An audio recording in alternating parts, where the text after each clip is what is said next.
like to call this regular meeting of the Jacksonville Planning Board to order. At this time, if you would please rise, where Robert Sandy, our new member, will lead us in the Pledge of Allegiance, and Dr. Hassan in the invocation.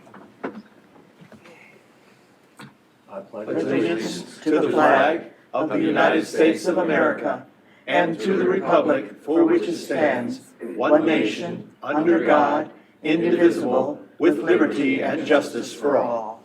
Pray with me. Lord, just thank you for this time that we can come together as a planning advisory board. We're just so blessed in this town of Jacksonville that the growth.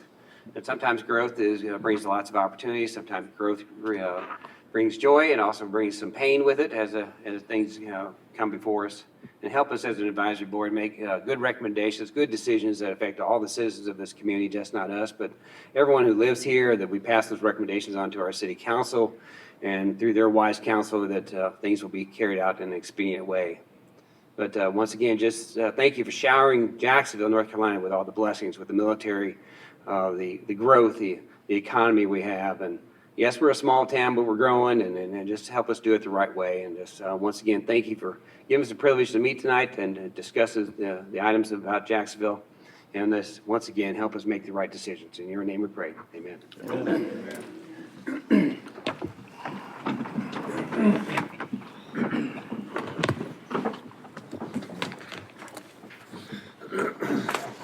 Take it everyone's had a chance to look at the agenda. Are we making any changes to the agenda, Jeremy? I will leave it as is. Okay.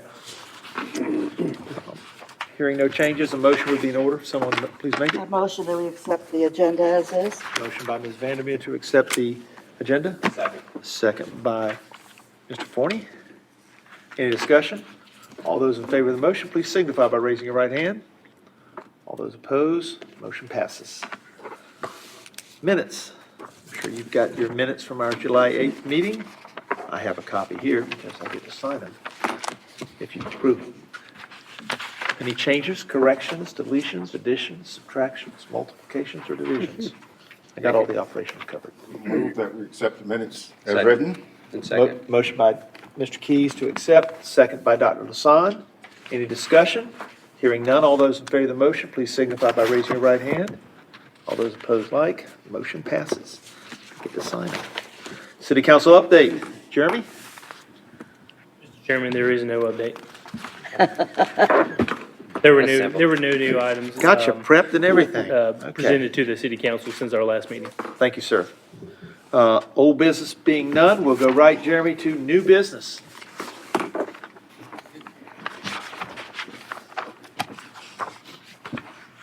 you, Mr. Chairman.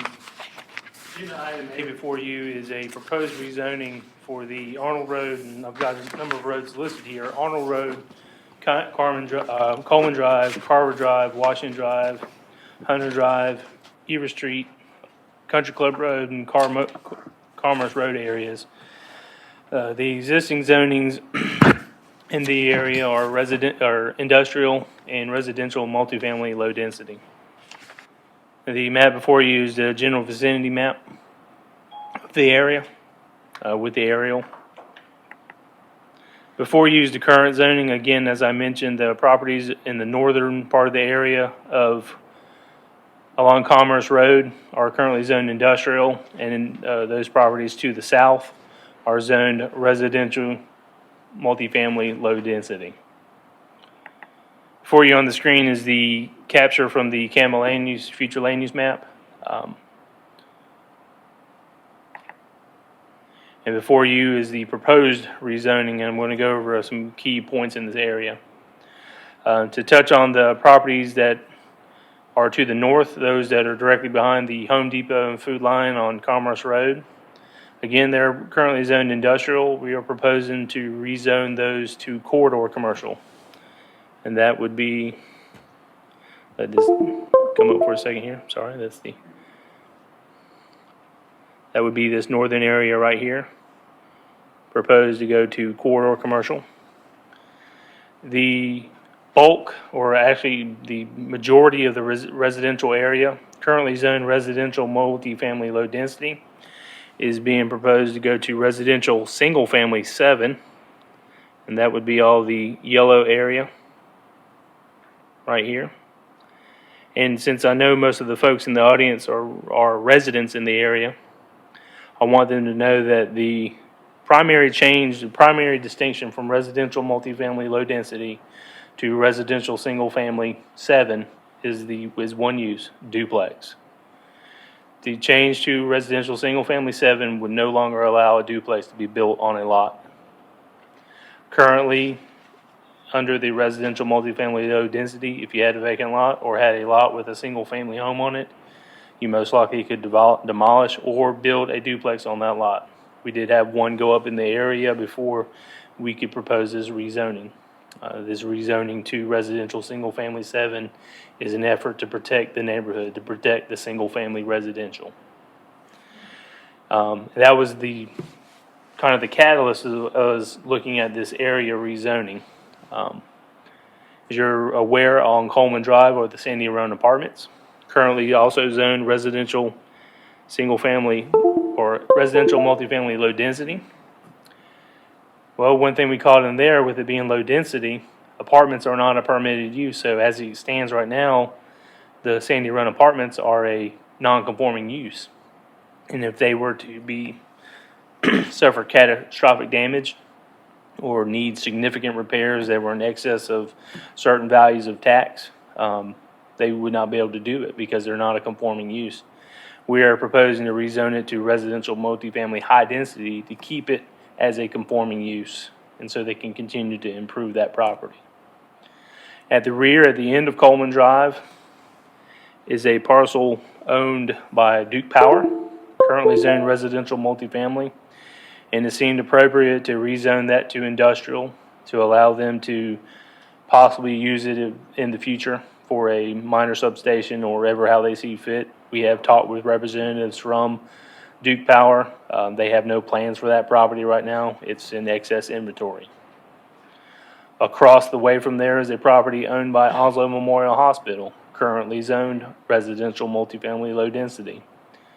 We saw fit in accordance with the CAMA land use plan to propose it to be rezoned to O&I, thereby making it suitable for continued development with the hospital. Overall, this, and I'm sorry, let me touch on one other thing. The properties here at the corner of Commerce Road, because they're not in my boundaried area, are currently zoned residential multifamily low density. And we were proposing to have those go office and institutional as a transition area as you move away from the neighborhood. You'll have very low intense uses as you transition to the current industrial area, which we are proposing to become commercial. Overall, it's a new place as a losing some industrial uses in that industrial area that, if they develop industrially, could have a negative impact on the adjacent residential neighborhood. And again, with the residential single family, we're looking to protect the neighborhood by keeping it residential single family. I did have a property owner for the WJNC radio there on off of Arnold Road ask me. That's the larger tract there on the rear at the end of Arnold Road. They're currently in non-conforming use, and this rezone will keep them in non-conforming use. It doesn't.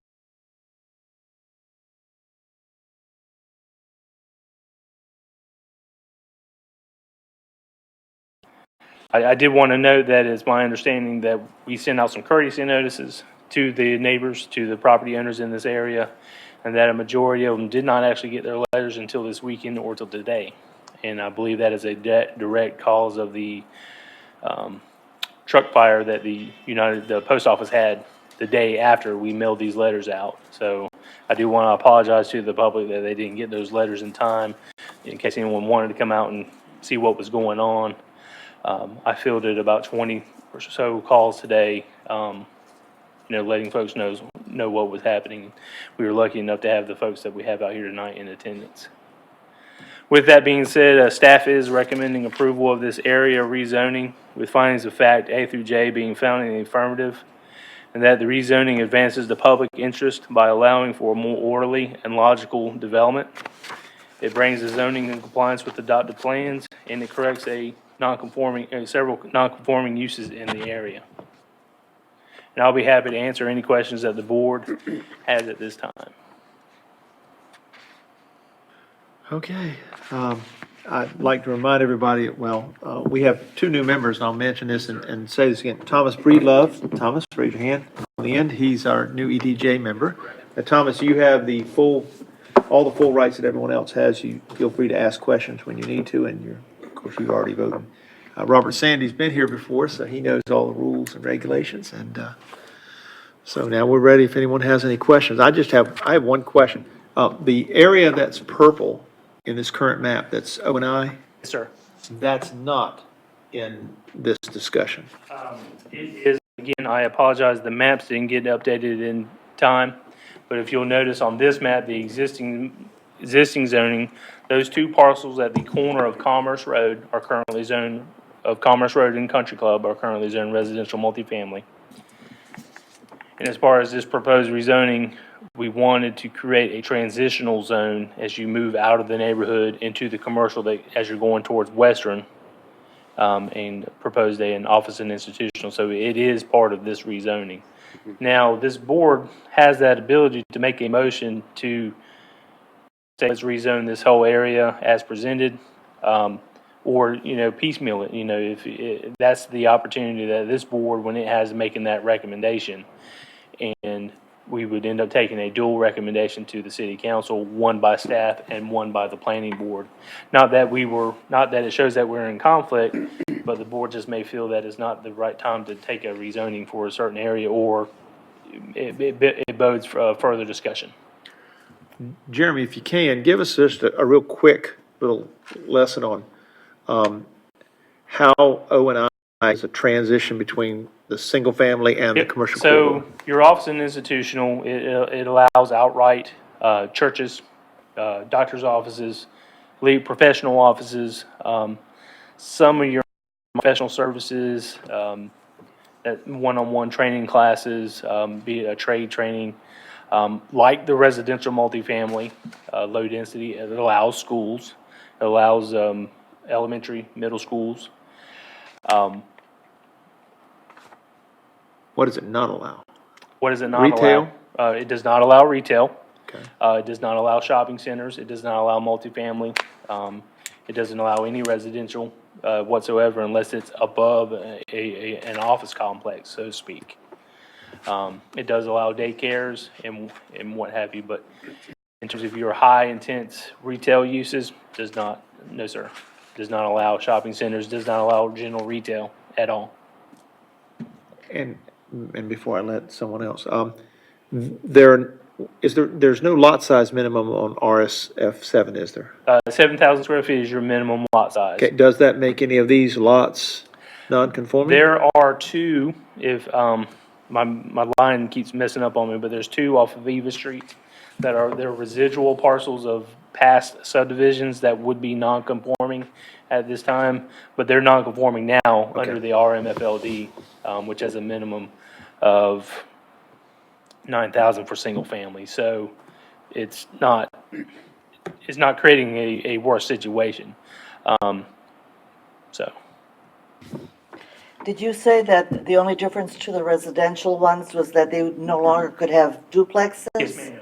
Are there any that have duplexes now? There are two in the area. Again, one was kind of what forced our hand on looking at this rezoning, and one is an older one. It happens, with the rezoning, that you are going to create some nonconformities. Have not heard from the property owner, that it is an issue. That property, the duplex can continue use in perpetuity as long as it continually to be used, doesn't suffer massive damage. But it would render two duplexes, to my knowledge. We have not done an in-depth land use index in the area, but would render them non-conforming uses. If a homeowner puts like a mother-in-law apartment onto the home, is that considered a duplex? The city of Jacksonville doesn't allow accessory dwelling as an allowed use in any residential zoning district, so I don't believe we would be seeing that.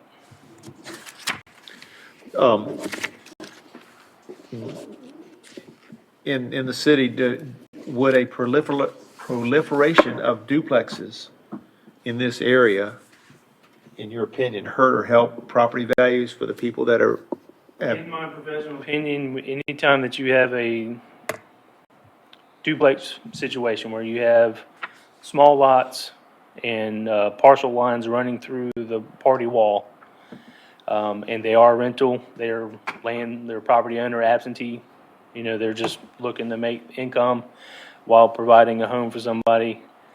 Typically, those can have an adverse effect on single family. And again, that's the intent here is to protect that, to keep that from happening. Not to say there's many good duplex developments out there, and they're run very well, and it can be a case for a case scenario, but if not done properly and against an established neighborhood, if you saw a number of duplexes popping up, it could, I believe it could have a negative impact. So this move basically for that area is to try to help protect the current homeowners. That's right. Protect the current single family that's out there, and any future single family that are in any infill lot that's empty out there. At the same time, correcting of course, the Sandy Run apartments and bringing those properties on Commerce Road in line with the Campbell land use plan, as well as the other properties in the area. How would the cemetery be treated along Country Club? It remains unchanged. It exists as it does under RMFLD, and it will continue to exist as it does under RSF 7. the properties that are on the part of Carver that back up to the area's proposed commercial corridor, Yes. what, can you show me the zoning that exists now, or do you know the zoning that exists now? Right now, industrial. Okay, And industrial is a much more intense use. You're going to have your large manufacturing, recycling facilities, tire disposal. If you can imagine the recycling center that's out on Drummer Kellum, it's an allowed use in the industrial area. They are required the same buffers that a commercial development would have, but sometimes that 30-foot buffer just may not, that close to single-family residential, can't protect against a heavy industrial use. And the city of Jacksonville's industrial is a one-type district. There's not a light industrial and heavy, it's industrial all across the board. So the Campbell land use plan actually has this as mixed use, which can be industrial. But we feel with the development that's off of Western Boulevard, pushing down a little bit down Commerce, to keep a large industrial facility to come in here, that a corridor commercial like those along Western at this point on Commerce further north is appropriate. This makes sense. Okay. any questions? That little piece at the end of Carver, it appears to be landlocked, and I know you had to do some kind of zoning on there, but it's not practical. It doesn't No, appear for are you anything. talking about the O and I, the purple? Yeah. Yeah, that was part of a previous rezoning we did in 2015 for Mount Sinai Holy Church. They have yet to submit plans to build or anything, but they own that property, and we discussed, and I agree. At that time, we talked that, unfortunately, the property was being sold as it was. It's a residual tract of land, and because it is wet in that area, we do not foresee it ever being used. Church knew that when they bought the property. I'm not sure, at some point they could subdivide it off and quit claim it to the property, to the adjacent single family out there if they chose to. And we would, if that was the case, if that were ever happen, we may look at another rezoning at that time. But you are correct. It's fairly undevelopable property back there.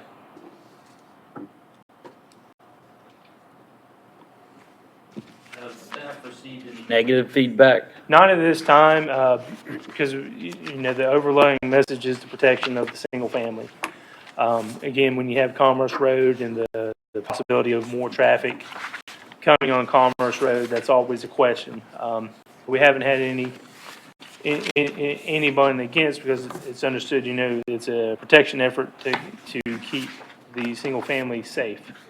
But at this time, we have not, I have questions. So.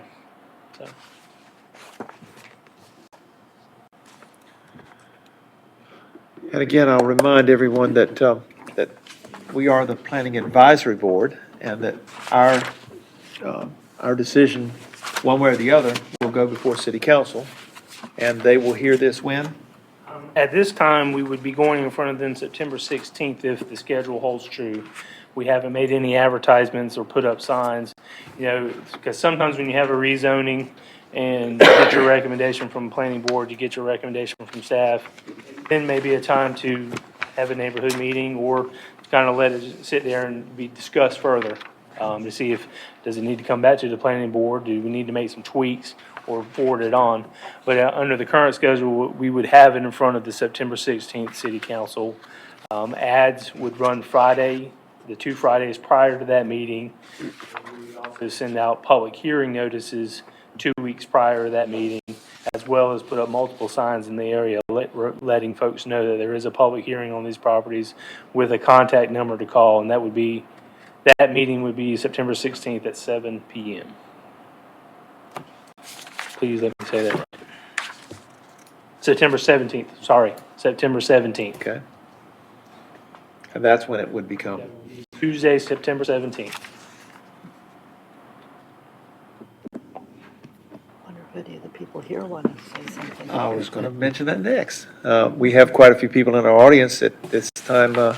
Jeremy, would it be prudent to ask people if they'd like to come up and speak? As chairman of the planning board, you are more than welcome to ask anybody if they have questions or just. And and this is not this is a quasi, it's not. Not in front of this board. Okay, good. This is merely Feel better doing it. ministerial recommendation. And all people have to do if they want to speak is get up and tell us where they live? Yeah, it would be helpful if they said, definitely give their address and say I represent this area. And don't fuss at me too much. Is there anybody that would like to approach the mic? I have a question. Yes, sir. Please come up, state your name, and tell us where you live. Jacob Evans, I live in Bryn Mawr, but I have property on Country Club Road. And I just want to make sure I'm clear. You say you're going to rezone this to, Your property or just? just over. Sorry. The residential area is currently residential multifamily low density. Right. Allows single family, modular, duplex. We're proposing to change it to residential, single family 7, modular, and single family. Modular meaning, It's a pre-manufactured building, but it's built to North Carolina residential building code, not like a mobile home that's built to HUD code. okay. And I understand now for standard on apartments, you said they were not, Yep, currently they are also zoned residential multifamily low density, which doesn't allow apartments. And so our proposal was to bring them into compliance as far as zoning goes. Now, they may have, inadequacies as parking or landscaping or what have you, but as a use, they would be allowed, rezoning was to go through. okay, because I'm just curious, they've been there since 19. I don't disagree. We adopted the Unified Development Ordinance in 2014, and then we had 30-plus zoning districts. And so when we adopted the Unified Development Ordinance, it consolidated districts. So it may have taken the residential multifamily 5, residential multifamily 6, and just grouped them into residential multifamily low density. And when you consolidate like that, it can introduce things that the city may not have considered at that time. And one of the catches was the low density on the apartments. So bottom line, at the end of the day, this will benefit the residents and a fact I that 100% think it will, because it will protect you against the proliferation of duplexes in the area. yeah, okay. Thank you much. Yes, Appreciate sir. it. I see someone else. You coming up? Cool. Please tell us who you are and where you live. Good evening. My name is Carol Smith Davis. I'm a co-owner at 102 Arnold Road. I've got a question on Arnold Road. There's a multiplex on the end of Arnold Road that was recently built. Did you say that, I guess this is why we're here? Yes, ma'am. is that going to be, I guess, maybe grandfathered It in now is that it's already grandfathered now, there? it's already there. The easiest way is to say that was when the duplex came in, staff evaluated it and said, there's no way we could prevent a duplex from being built because the zoning currently allows that. But we are making an effort, another one goes up, and that's what this rezoning started as, Okay, so. so now they won't be Yeah, allowed if to. city council approves this at their September meeting, 2 residential, single-family 7, no duplexes in that area would be permitted. Okay, thank you. Yes, ma'am. Thank you for your questions.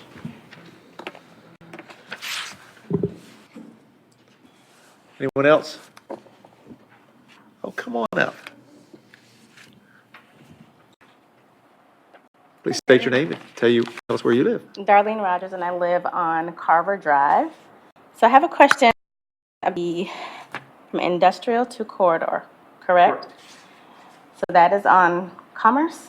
Yes, that'd be the property, if you're on Carver, it's the property to the north. Right, so that's directly behind us. Right.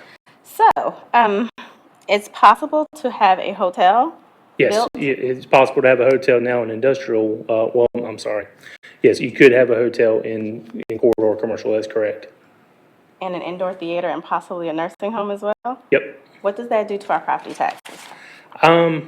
As far as right now, and I'm not a tax appraiser, I don't know, but I would venture to say that going from industrial to commercial is going to have a positive impact on property values, just because the types of uses allowed in industrial are your noise makers, pollution makers, very tall. We have no height limitation in industrial. Okay, The commercial has a height limitation of 75 feet. okay. So I think it would be a positive impact on what is there now. So in a case where we may have a hotel or a nursing home, Right. would we have a sound barrier? 'Cause our They would homes have are- to install what we call a type A buffer. Okay. That includes a solid wood fence and 30 feet of vegetation. Okay, And that's tall trees, small trees, and multiple shrubs. we already have that. Yeah, and so what we would do is when they came in, we would say, you have existing vegetation there. We want you to leave that. Okay, Try to protect that natural that's grown up over these years that's already serving as a great buffer okay, to these residential areas. Sometimes because of drainage or stormwater, a development may have to clear, but there is a 30-foot area that they are mandatory must have in terms of buffering. okay. All right, thank you. I would urge you to, if you still have questions, that you need to make sure you're there for a city council meeting when they discuss this again. And even if you want to voice the same concerns again, that would be good to have on the record, and city council likes to hear those things. They do not necessarily go exactly, oh, yes, ma'am, go ahead, I'm just chatting. They don't necessarily go along with us, and we're happy that they don't, so. Good evening. I'm Carol McGee Taylor, and I'm with the Taylor family on Honor Road. With your new, zoning plan, that's good, but how does it impact the residents in those areas once you do commercial tax-wise? The assessments, and now these new assessments, what about the tax base for them now? From what I understand, the tax department assesses on what your property's use is and what it can be used as.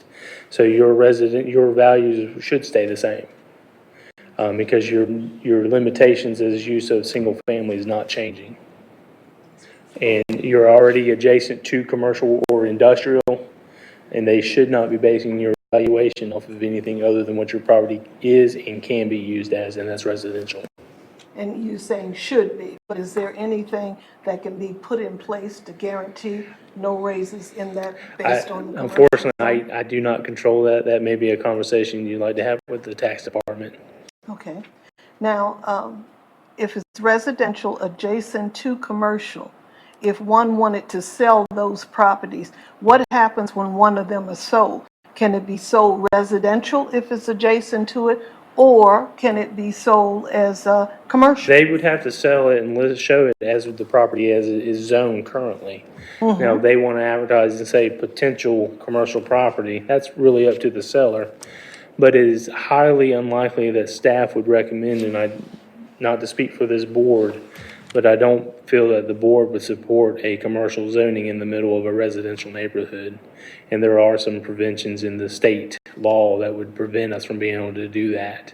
You start getting into what's called spot zoning, where you may arbitrarily take one lot in the middle of a residential neighborhood and say, we're going to rezone it commercial. You're opening yourself to a lawsuit, and you would have the neighborhood would have a valid stance to say, this just does not seem right. Okay. Now, you may or may not can address this.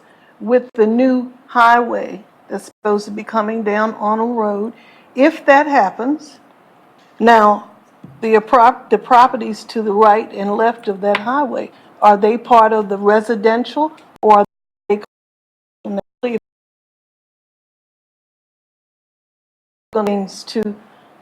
build their different structures there? And you'll have to fill me, I don't know of a new road in that area. If there is, it would be further to the south of this area. On your map to the very south would be a service road going back into the White Street REA area, but I know of no roads that are proposed in this neighborhood. Okay, I thank you. Thank you. Thank you for those questions, because that will now. I'm sure Jeremy's going to do a little research Yes, definitely. and be able to answer that question again. Yes, ma'am.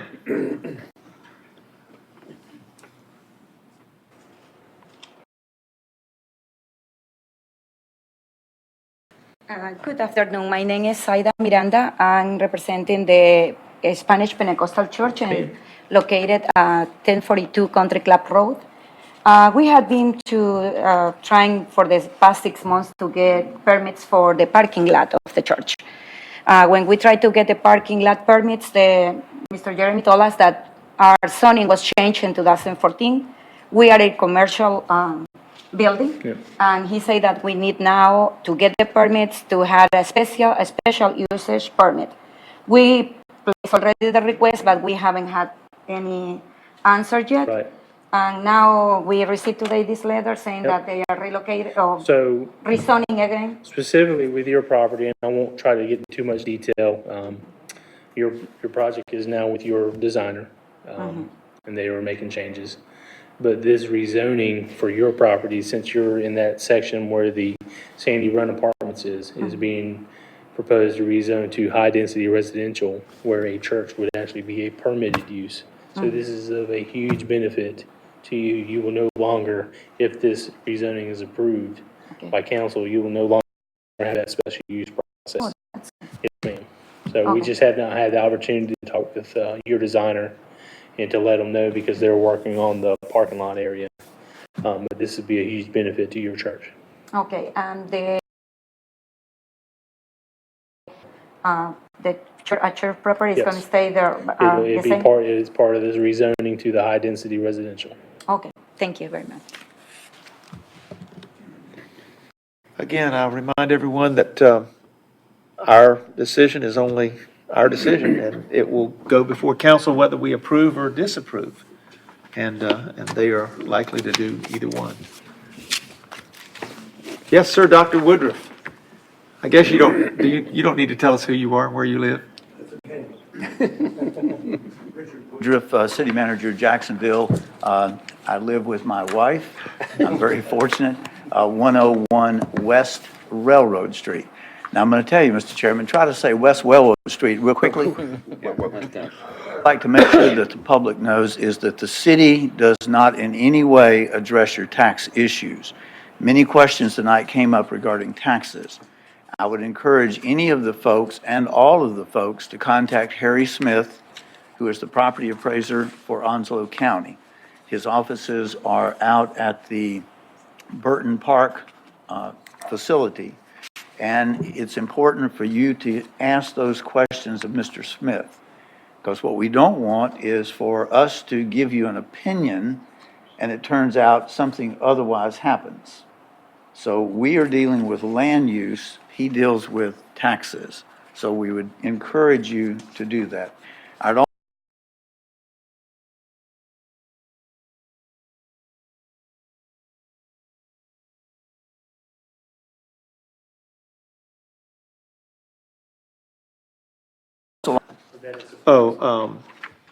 Eliminate split zoning, okay, thank you. Okay, any other questions? Anyone else? Okay, who wants to try the motion? Mr. Keys? The motion be approved to grant the rezoning upon the facts, finding that the rezoning is reasonable, considering one or more of the above findings of facts A through J being found in the affirmative, and that the rezoning advances the public interest. And there was something special. Is that it, Jeremy? Okay, that's good. So we have a motion. Steve? Second motion. Second by Mr. Forney. Any other discussion? Hearing none. All those in favor of the motion, please signify by raising your right hand. All those opposed, motion passes. Thank you very much for coming out tonight. You're welcome to stick around, but we're going to talk about text amendment.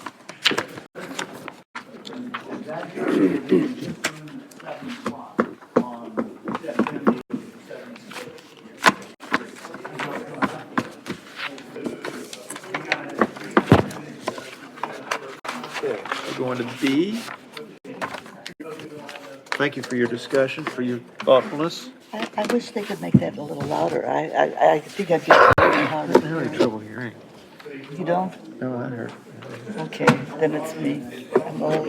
No wonder I keep getting No, these you're not. things in the mail about going for hearing tests. Okay.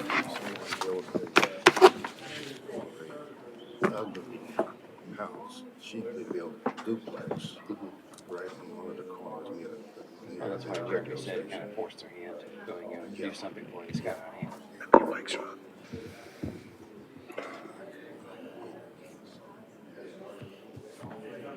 You ready, Jeremy? Okay, we're on to agenda item B. Jeremy, you're up again. You're a one-man show tonight. Bad, depends on how you look at it. So before you is a unified text amendment to Article 5.1, off-street parking, loading, and circulation. On the surface, this is pretty straightforward. Currently, if you have a parking lot proposed under 1,000 square feet, you do not have to pave it. If it goes over 1,000 square feet, it has to be paved, asphalt, concrete, or another approved method. Other approved methods can be your pervious concrete, porous pavers, what have you. If any of you are unfamiliar with porous pavers, you're going to be acclimated to those very soon when you get to venture out to the Publix Gateway Marketplace Shopping Center. As a huge chunk of their parking lot is pavers, or is pavers. Our proposal is to eliminate that exemption for anything under 1,000 square feet. Basically, any parking area proposed in the city of Jacksonville will require to be all-weather surface via concrete, asphalt, or other approved method.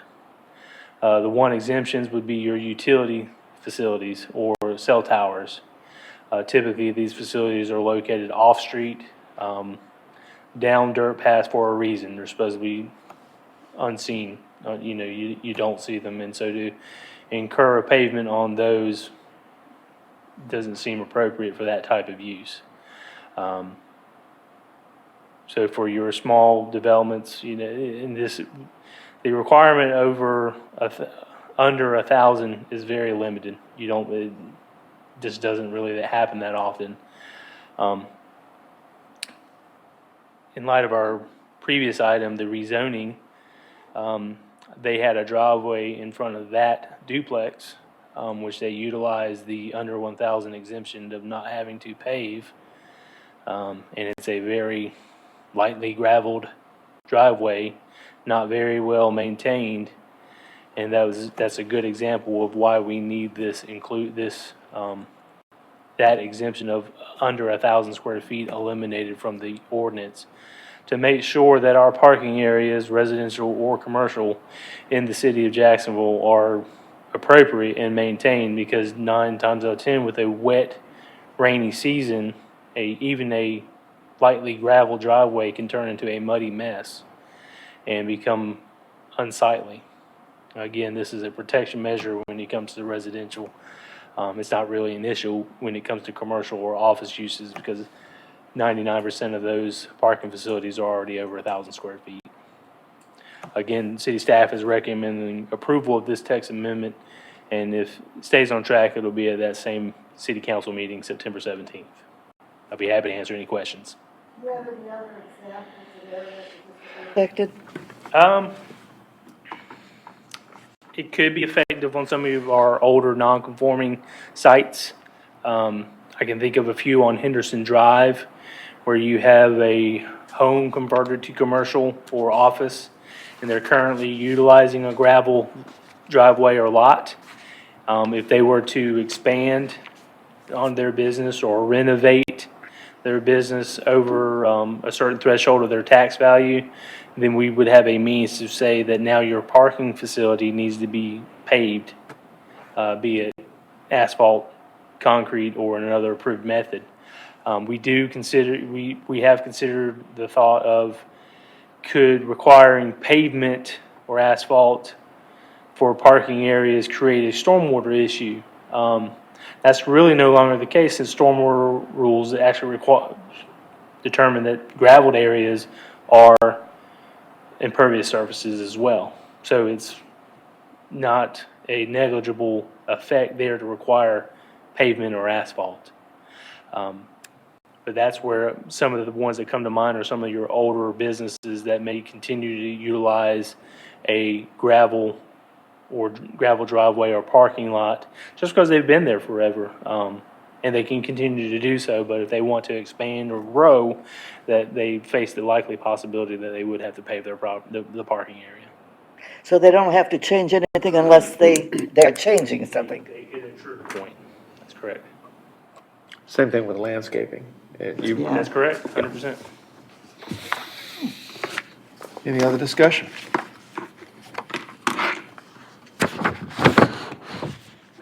I'll make a recommendation. I recommend that council approve the UDO text amendment found in attachment A. A motion for the planning board to approve the UDO text amendment found in attachment A, is that correct? That's correct. Okay, the motion's been made.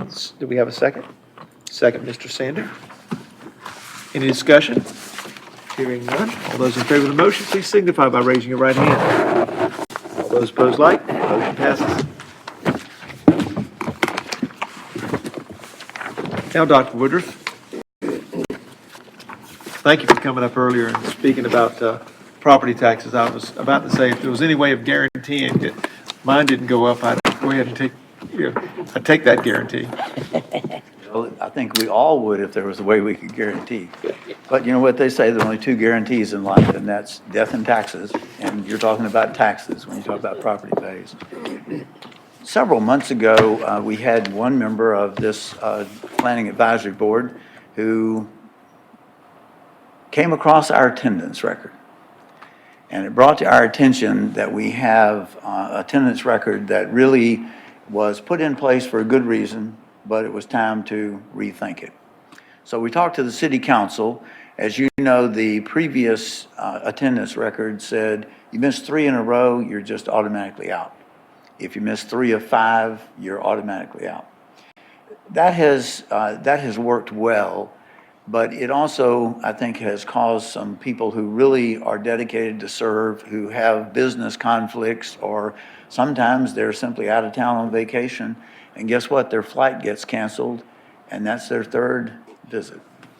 Or maybe they're pulling their 5th wheeler way out west, and their wife forgets to tell them that they're supposed to be back for an advisory board meeting, but we won't mention the Forneys on that. So the city council talked about that, and they've changed the regs, and what I'd like to do is review with you what the new attendance records are. This was adopted by city council in their last meeting. First of all terms will now be changed from 3 years to 2 years. Now, if you're serving a 3-year term, this doesn't impact you. But when you come up for renewal, you will then, instead of have a 3-year term, you'll have a 2-year term. Secondly, attendance of members will be maintained for each meeting, along with any additional committee statistics, such as meetings that had to be canceled due to lack of a quorum. So, for example, let's say that this evening you had a meeting and shows everybody what you did and everybody was here. Attendance is going to show that. On the other hand, if we have an advisory committee and they have a scheduled meeting and there's not a quorum, then the attendance record will show who was absent, and it will notate that there was not a meeting because there was no quorum. The next thing is your attendance. You can miss as many meetings as you want. There's no 3 in a row. There's no 3 out of 5. It's just, we want you to serve. But here's the thing. When it comes time for reappointment, the clerk's office, about 60 days prior to your consideration for reappointment, will contact you and ask, are you interested in being reappointed? If so, contact your liaison. Likewise, the city clerk will provide the liaison with information and all the city council information regarding your attendance. So let's say, for discussion purposes, that you had the potential to be at 20 meetings and you made all 20. That would be supplied to the city council. Or on the other hand, you had 20 meetings and you attended 2. That would be supplied to the city council. And then they would determine whether they want to reappoint you, taking into consideration not only your good looks and not only the fact you pay your property tax, but also your attendance record. So we think that this, and City Council certainly thought that this was a step in the right direction so that people understand that we want you to serve, we value your service, we want you to attend, but we also understand from time to time there are business conflicts that come up. So the shortfall is this. As of the passage of this ordinance at the last meeting, there is no attendance requirement for you to stay in your seat. Attendance will be kept. That will be reported to the City Council when it comes time for your consideration for reappointment. Any questions about the simplified, hopefully very successful change to the code?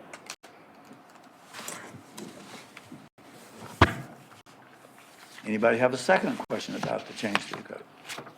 Yes, sir. I have a question. So, based on, using your example, based on only 2 attendance out of the possible 20 or 10 or whatever, is it likely that the city council would approve someone with a 98% absentee rate? Everybody who believes that you could get reappointed with that attendance rate, raise your right hand. Or your left hand, or both hands. Okay. Any other questions on that? I don't get an opportunity to come and be with the advisory boards very often, so if you could bear with me for a couple of more minutes, I would like to update you on a variety of city activities. Can you give me about 5 minutes to do that? Okay. Paving is one of the most interesting aspects in the city of Jacksonville. And one of the reasons why is the majority of our large roads do not belong to the city.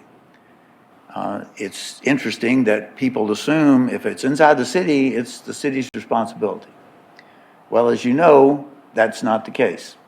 All the major roads, such as 24 and 17, Hargett Street, Henderson, Gum Branch, Western, if it's a major road, it doesn't belong to the city. It belongs to the North Carolina Department of Transportation. The local streets, those in front of your house, those belong to the city. Now, if you're out in the county, interestingly enough, the county is not responsible for any roads. Every road in the county, whether it's a major road or simply a little 20-foot wide 2-lane road in front of your house, is the responsibility of the Department of Transportation. The major paving that's going on in the city is being done by the Department of Transportation. However, if you're able to look under the asphalt, you might see some interesting pipes that have been there for a long time, sometimes a long, long time. And that's what happened on Henderson.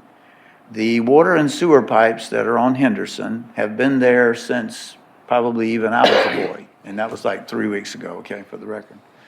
So, when you need to resurface a road, one of the DOT requirements, and if it's a city road, one of our requirements is let's fix all the plumbing underground so that we don't do what government does real well, spend money paving the road, only 2 weeks later to dig it up. So for the last 6 months, what we've been doing on Henderson is putting in new water and sewer lines. Any of you who've been in construction know that you backfill and you compact. But you also know that nobody compacts 100%. It just doesn't happen.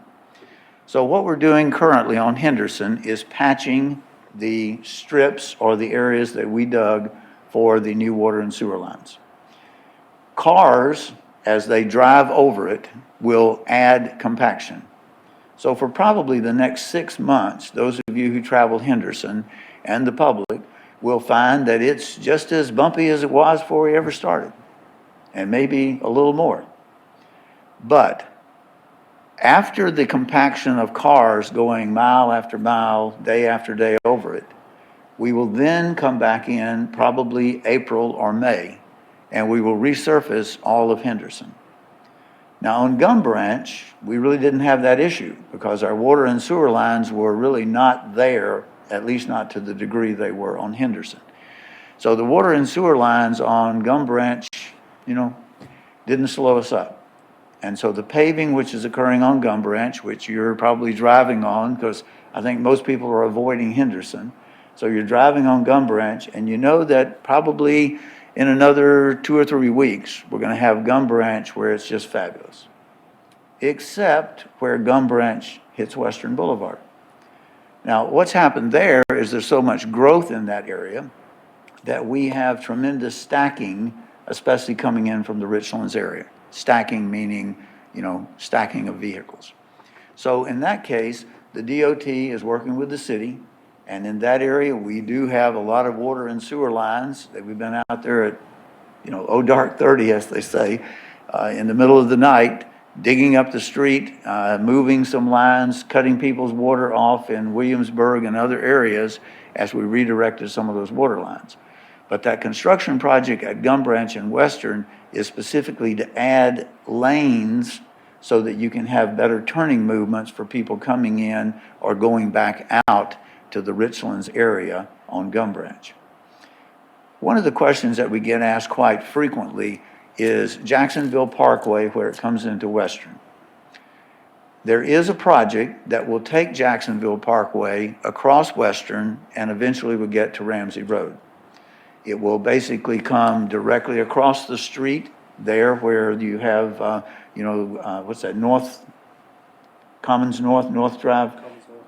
I've only been here 10 years. I haven't learned the roads. My truck knows the roads, though, because it's a Ford. But we won't go there either. The road will come across there, and then it will go above the Commons, behind the fire station, and eventually come out to Ramsey Road.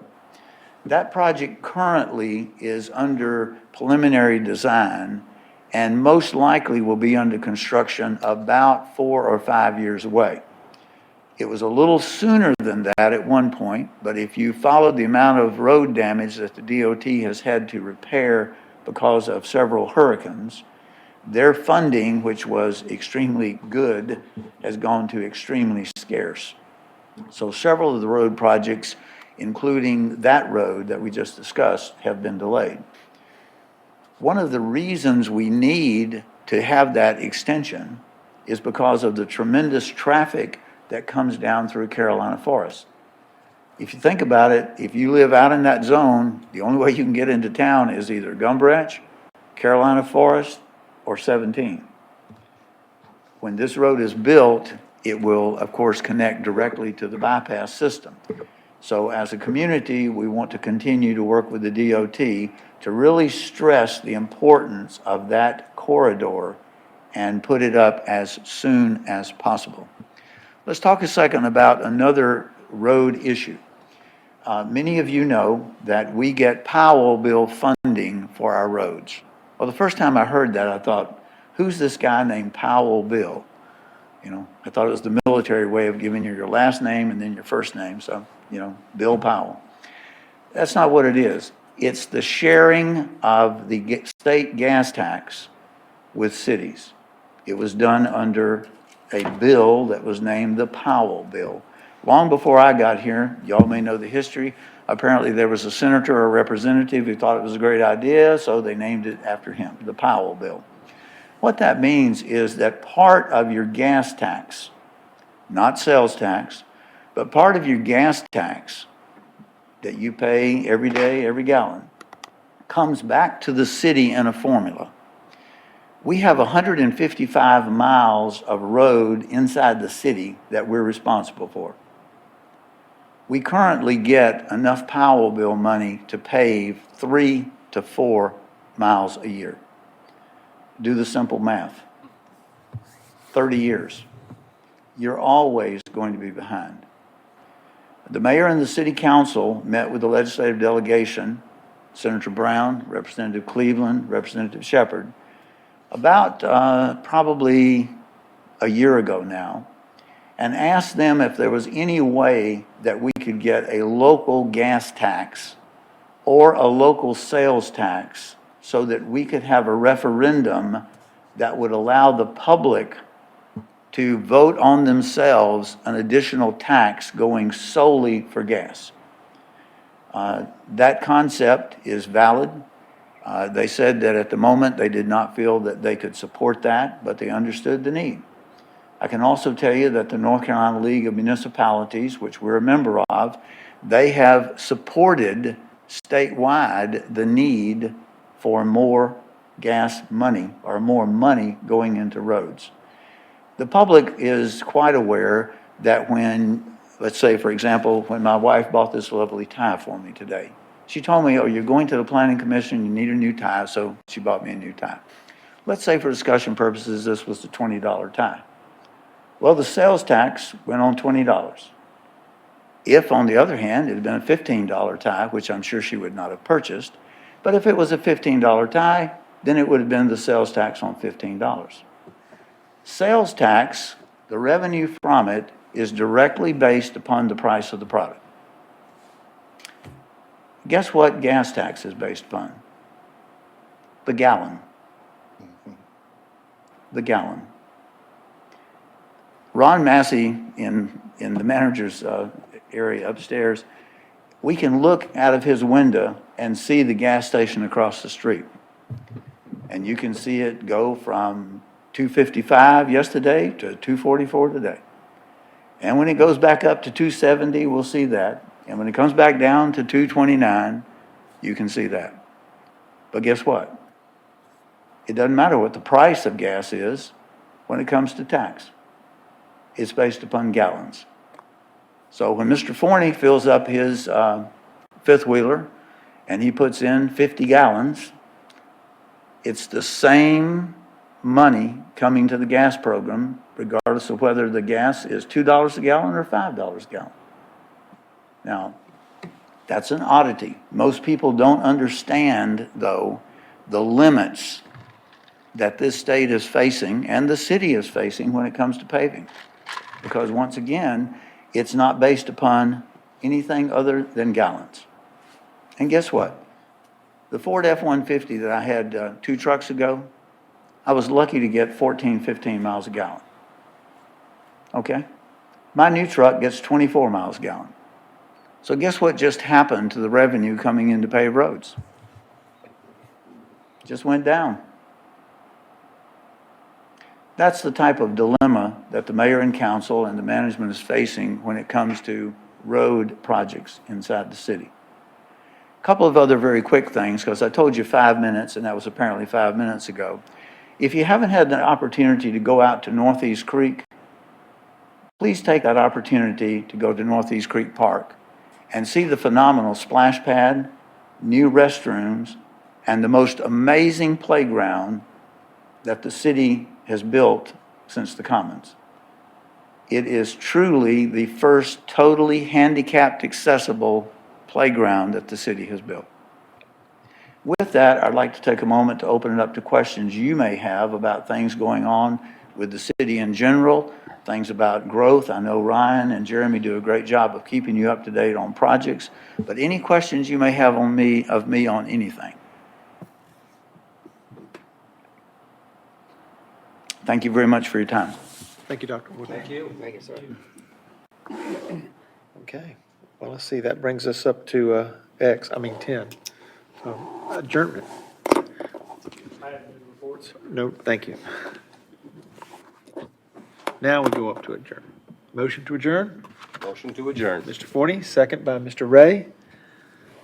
All those in favor, please raise your right hand. And we're gone.